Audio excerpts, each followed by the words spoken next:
What's going on, everybody? Welcome back to another daily VeChain update.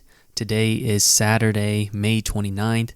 Hope you all are having a very good weekend. Good start to your Memorial Day weekend. Hopefully you guys are doing something fun. Without further ado, let's go ahead and hop into some VeChain news. So I want to cover a pretty interesting article, and this was from the recognized by the NASDAQ. So it says VeChain solid potential in 2021, recognized by NASDAQ. If you don't know what NASDAQ is, it is one of the first electronic exchanges where you can buy and sell securities. So essentially it says right here, specifically the NASDAQ states that VeChain or VET is one of the virtual assets in the crypto market that is likely to be profitable in 2021. That is very interesting. So down here there's a quote. It says, developers of VeChain aim at completely eliminating the threat of the market of counterfeit goods, using the potentialities of smart contracts and blockchain technology. So if you guys don't already know by now, the counterfeit market is insane. There's a counterfeit market for everything: shoes, apparel, anything you can think of, there's probably a counterfeit for it. So this article states, he further cites that VET is a digital currency that was created by some of the biggest names in the world. VeChain is a permissioned blockchain platform based on the Ethereum blockchain. It was developed by a Chinese company based in Shanghai and founded by ex-managers of IBM, Louis Vuitton, and Alibaba. So those are some huge companies. Furthermore, aside from the NASDAQ, VeChain also caught Scott Melker's attention, also known as the Wolf of All Streets. On Twitter, he's really big. He has a pretty large following. Essentially, in an interview with Fox, Melker said that VeChain is an incredible company as it enhances supply chain management. If you guys have been following my channel, you know we've touched on many articles regarding supply chain management and the real use case that VeChain has for different markets. Anyways, in addition, he further explains that VET can solve problems for many big companies and institutions. I couldn't agree more with this article. I thought this was really neat. This is pretty new news as well. So it also just kind of mentions developed by some of the most trusted names in the world. So the people that have developed this have ran large companies, which is pretty neat. Let's go ahead and dive over to their Twitter page. So let's scroll up to the top, back to the VeChain Foundation. So earlier this week on May 26th, they posted to their Twitter, and basically the Shanghai district government's representatives made a visit to the VeChain Foundation office, and we discussed transformative collaborations. So if you kind of click on this and you scroll down, you can see a lot of different comments. But essentially, what they think they're working on is different carbon emissions types of use that they can use to help reduce carbon emissions in China. And a lot of people really don't know what's going on, but that's just a speculation. And I can kind of see why they may have met with them. And let's go back to this article. So this was published on May 26th, and it says China to launch nationwide carbon trading market by June. Now, this article is very interesting. If you guys don't know, the carbon emissions is going to be a huge issue, and the whole world, every different country is trying to work on this with their large corporations trying to reduce carbon emissions so we have a healthier planet. But essentially, China plans to launch a nationwide carbon trading market. An official said on Wednesday, showing strengthening efforts to reach the country's goal of net zero emissions by 2060. So that's obviously about 40 years away, but think about how big China is. It's huge. And think about all that they produce. So working towards that day by day would be neat. So right here it says, like other markets, a carbon market involves a transaction between a seller and a buyer. The seller sells a carbon credit to a buyer who can use the carbon credit to run cleaner operations, creating an incentive to cut carbon emissions. So China has tested carbon credit trading at a local level for years. Since 2011, pilot markets have been set up in 7 provinces and cities. Director General of the Department of Climate Change at the Ministry of Ecology and Environment in April. So, excuse my dog, she's going crazy. But by March, pilot programs have covered more than 20 industries, nearly 3,000 major companies, which over about 440 million tons of carbon discharged, creating a turnover of 10.47 billion won.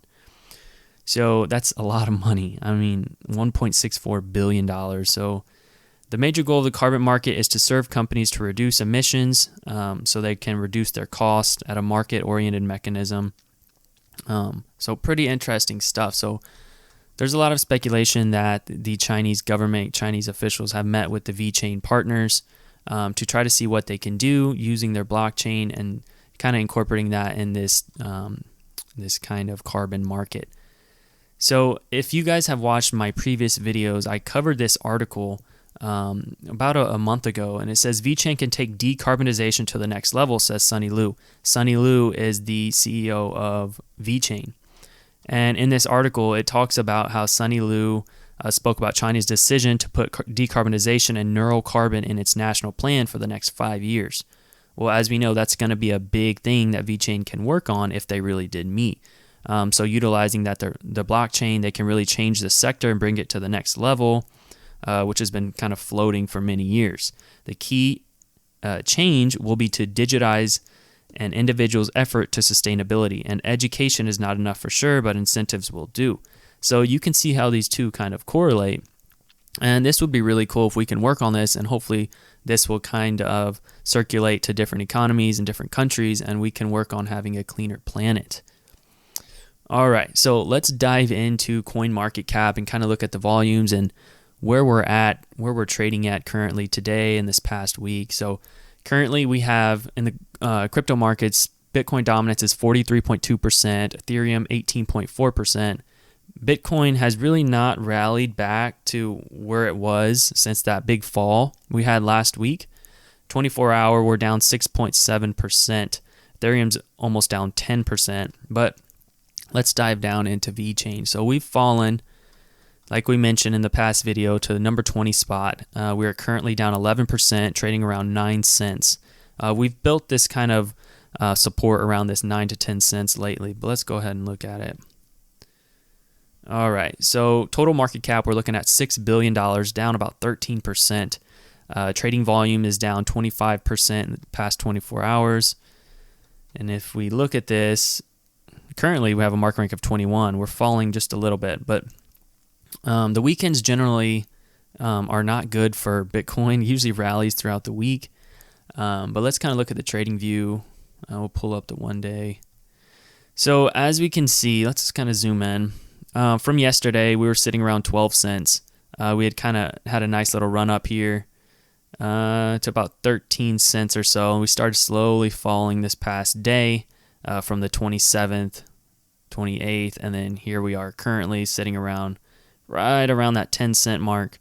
We're just kind of fighting. So hopefully we can catch some support here, find a bottom soon, and hopefully start ripping up. But guys, one thing I really wanted to mention is all of these people that are, really diving into these charts. They may have a good understanding of regular markets, but in the crypto space, you truly do not know what's going on. I mean, as we seen last week, Bitcoin fell so hard, and a lot of these altcoins really follow along with it. So if you're listening to somebody and they say, no, this is the bottom, you need to get in now, you don't know. So what I'm trying to say is be careful.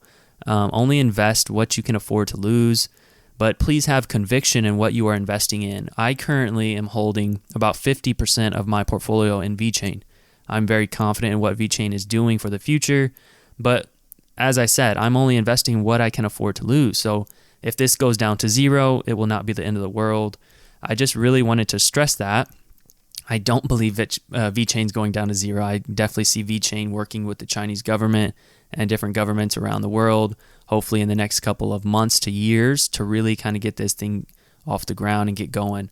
VeChain's relatively new, so they're doing a lot. I mean, they have a lot of big partnerships with a lot of companies, and I think that is something that's worth noting. Also, I mean, getting mentioned by the NASDAQ, pretty interesting stuff, thinking that they have potential and will be profitable in 2021. So without further ado, guys, that's all I have for today. If you guys like this video, please drop a like, subscribe. It's really helping me out. My channel's slowly growing, sitting at 115 subscribers. We're getting new subscribers every week. So hopefully you guys are enjoying the content on VeChain. I'm a big believer in the company. Let me know what you guys think in the comment section below. Do you think VeChain is worth investing in? Do you think that they are going to be profitable in 2021? Drop a like. Subscribe. That's all I got, guys. Peace.